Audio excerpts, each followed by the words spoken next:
What's up, my friends? Welcome on into the Tipico Sportsbook NCAA Tournament Show. Lauren Jbara getting the pleasure to be joined by the one and only college basketball and Duke legend, 13-year NBA vet, and Christian Laettner. Christian, how are you? I'm doing good, Lauren. Good morning. Good morning. All right, we got a lot to get into because obviously Selection Sunday was this past Sunday. The brackets are set at this point. You've won 2 titles and you were the Final Four MVP. No one can answer this question better. What does it take for a team to win a national championship? Well, it takes a lot, obviously. I don't know how the teams do it today with the transfer portal and so many one and dones. But when I was at Duke, what it took was learning Coach K's system.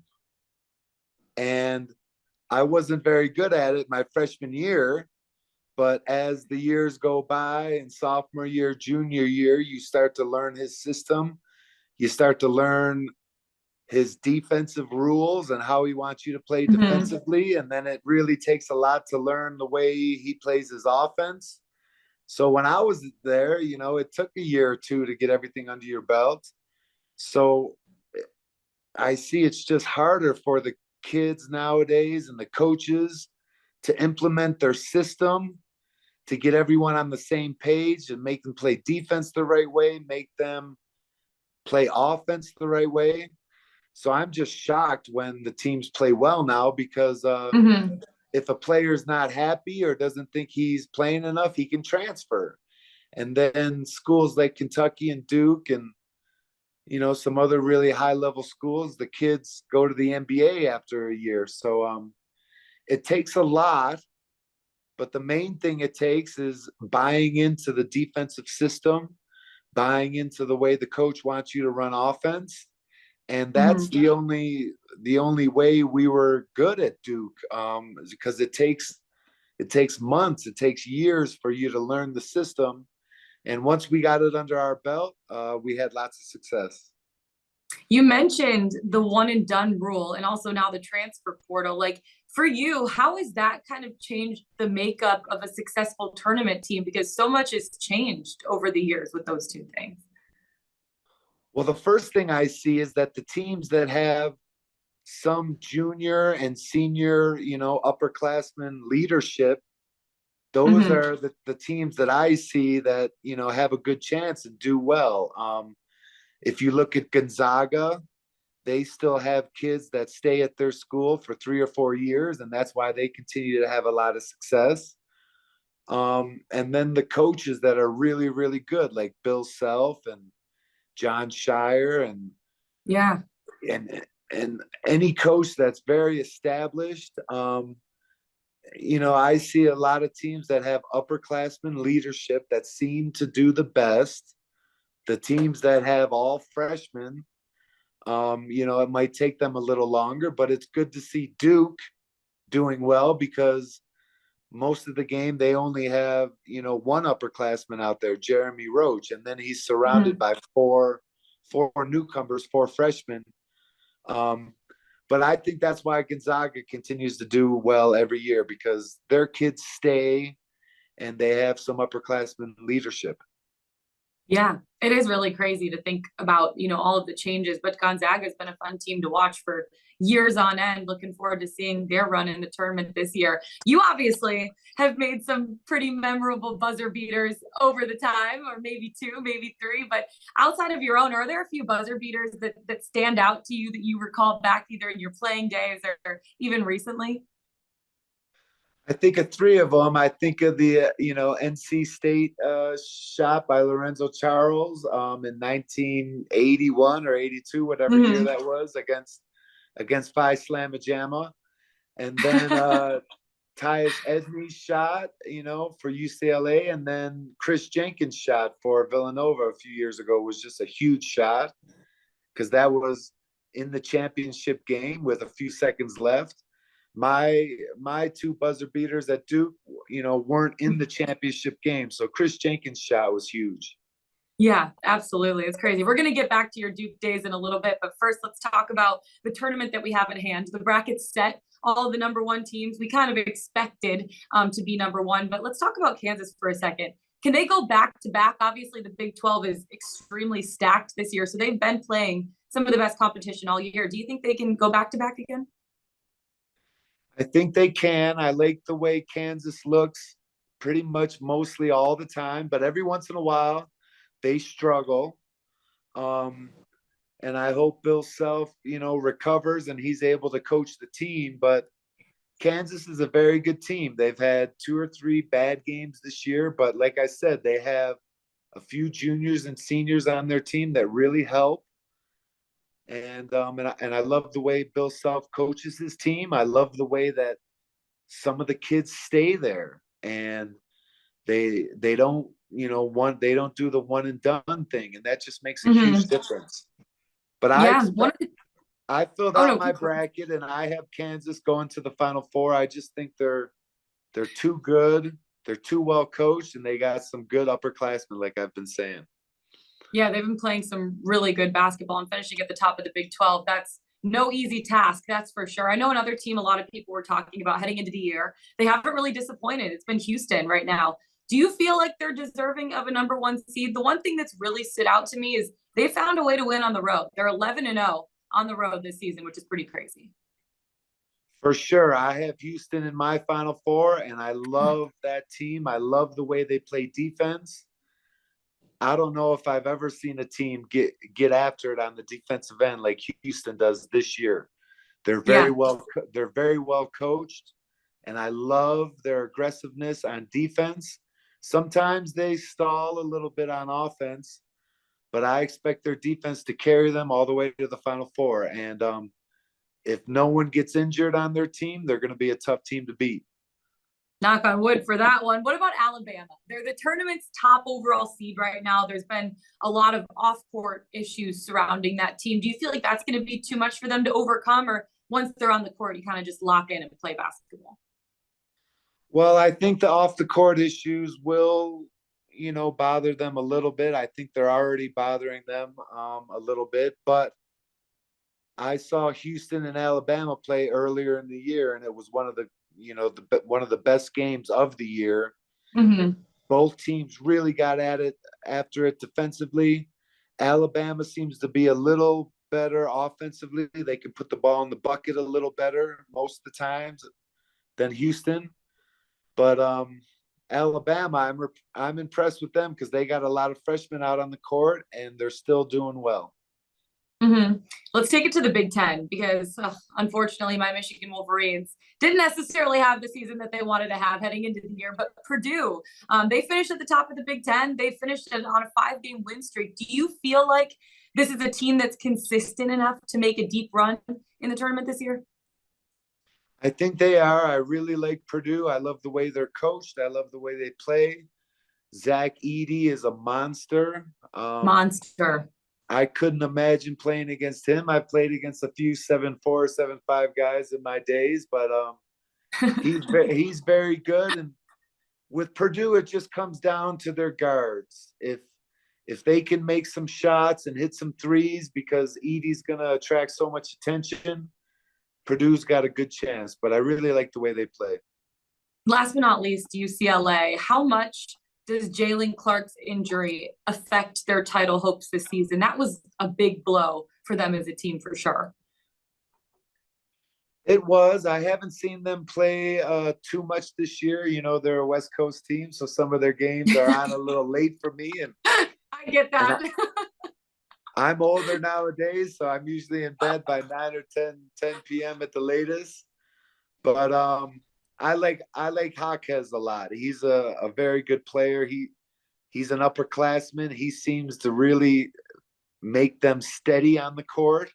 Mm-hmm. And every team has to get over injuries, and I think UCLA has enough good players on their team to overcome that.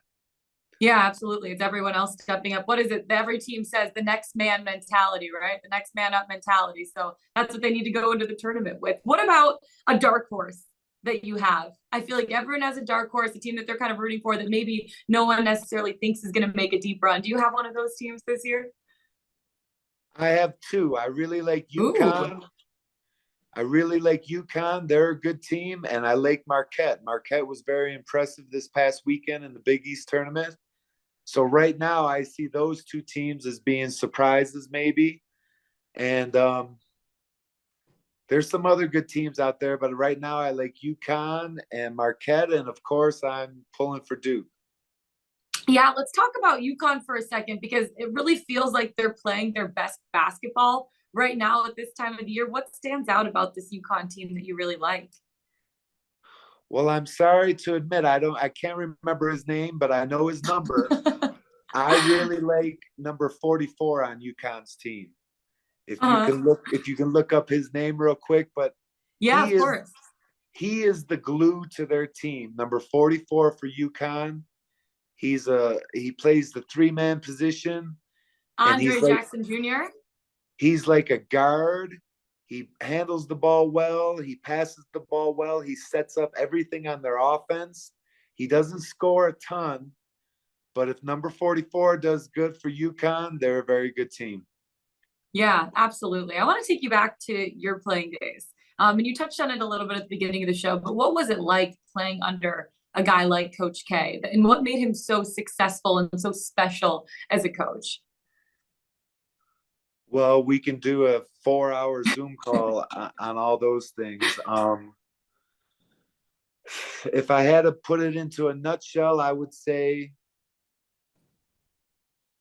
he's just so strict and forces you to play the way he wants you guys to play basketball. He establishes his defensive philosophy. He practices it. He works on it.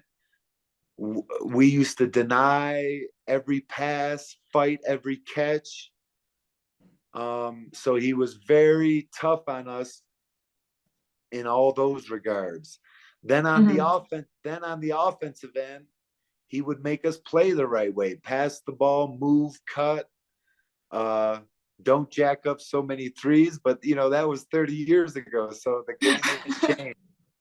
But the thing I loved about Coach K was he was just so determined on, if you don't play the way I want you to play, then you're going to sit on the bench, and you can transfer if you want, but you got to play the way that I want you to play. And I believed in everything he said, every little way he wanted us to play. I believed in it, and all of us did, at least like the starting 5 and the first 7 players, maybe.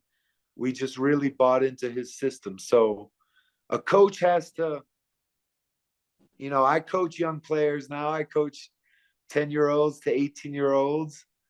And it's really hard to force them to play the right way. For example, when players go in for layups or for shots around the bucket, a lot of kids nowadays, they want to go off 1 foot. They want to do their layup off 1 foot. They want to do the Euro step.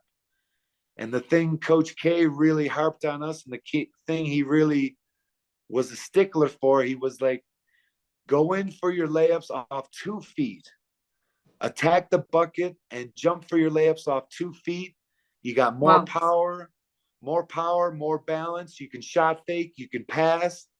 When you jump off 1 foot for your layup, you can only shoot it or pass. You can't pump fake. So he was a really stickler for that. And then, I see Villanova over the last few years with Coach Wright.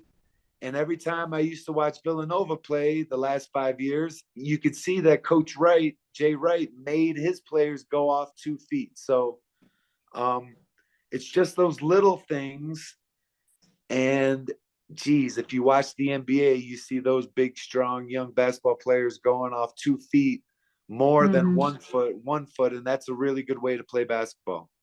Yeah, and that way that he coached, I mean, ended up working out well for you, and also just for the Duke teams for the whole, time that he coached there, back-to-back national championships for you. And for you personally to have a moment, the game winner against Kentucky, which was regarded as probably one of the greatest sporting moments of all time in any sport. Like, do you appreciate him as a coach more now, and also those little moments that you had that ended up being massive moments in sports history? Do you appreciate those more now that you get to look back?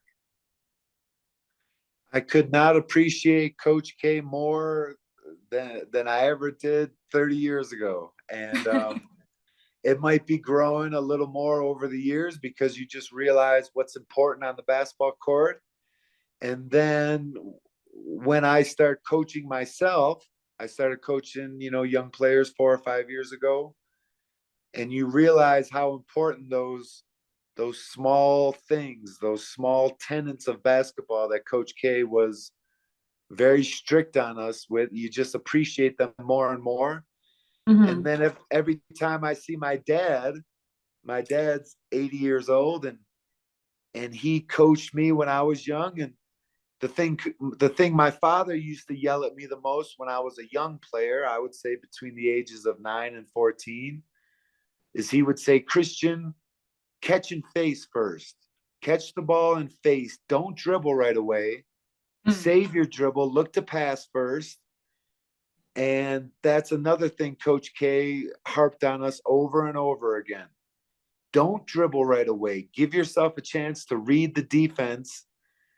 And nowadays, the game has changed. It's faster, quicker, more 3-pointers. And I see a lot of young players, as soon as the ball hits their hands, they dribble right away. So Yeah. I like that old school philosophy a little bit of catching and facing. My dad harped on it. Coach K harped on it. I try to implement it as much as I can now when I coach with young players, and they fight it a little bit. They all want to dribble right away. But if you notice in the NBA, a lot of guys catch and face first, and they give themselves a chance to see what the defense is doing. Yeah, absolutely. I agree. Okay, I want to take you back to being in the dream team, which was probably an incredible experience, right? Like, what do you feel like you learned the most from playing with some of those greats? And was it even more special for you winning an Olympic gold with Coach K involved throughout the process?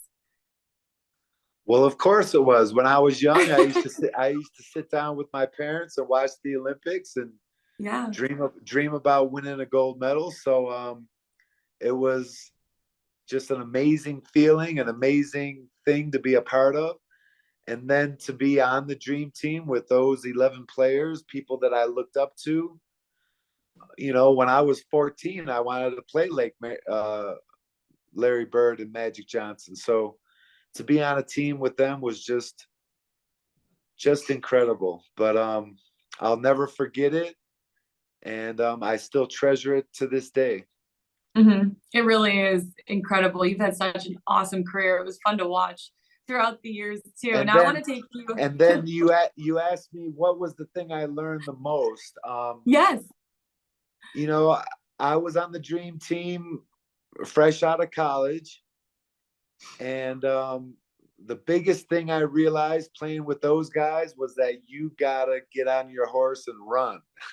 Mm. um, our On the dream team, our fast break was incredible. The speed with which Michael Jordan, Scottie Pippen, John Stockton, Clyde Drexler, the speed with which they changed from the defensive end to the offensive end of the court was just incredible. So I was entering the NBA, that year, 1992 in the summer. Hmm. So the biggest thing I learned was I better get on my horse and I better be willing to run, and I better be ready to run in the NBA because the transition game is just off the charts in terms of speed. Yeah, absolutely. Rebound and run, baby. You love to see it. Okay, let's get back to the tournament for one more second before we let you go. Who are your final four picks? I know you gave us two of the four teams you have in the final four, but I want all four of them. I don't have my entire bracket filled out yet. I'm in Colorado right now. I'm not going to tell you what I'm doing because I can get injured. But I don't have my bracket totally filled out. I got to get to it tonight because don't the playing games start tonight? Yep, they start tonight. Absolutely, they start tonight. And then in the Yeah. end, who do you have to win it all? I'm sure that you have someone in your mind if we want to win the whole Well, of course I have Duke, but geez, thing. Houston's really good. Um, like I said, their defensive presence and how hard they play. is very impressive. So I'm picking Houston right now, but of course I want Duke to win. Christian, I absolutely love it. Thank you so much for taking the time to chat with us today. We so appreciate you coming on, and hope you have a good time in Colorado. Not saying what you're doing, but stay safe, okay? Thank you so much. You guys have a good day. Thanks so much, Christian. That was Christian Laettner, 13-year NBA vet, Duke legend. Absolutely incredible career. So awesome that he took the time to come on with us. Now, Tipico Sportsbook users, you have the chance to compete for a share of $500,000 and the chance to have Tipico cover your bets for an entire year. All you need to do is place a winning wager of $20 or more throughout the tournament, and you could end up having $100 worth of bets every week covered by Tipico for 52 weeks. Check out the Tipico website or app for full terms and conditions, and gamble responsibly. Thank you so much for tuning in for the Tipico Sportsbook NCAA Tournament Show. I'm Lauren Jbara from Pixel Eyes. Until next time, we'll see you. Enjoy the tournament.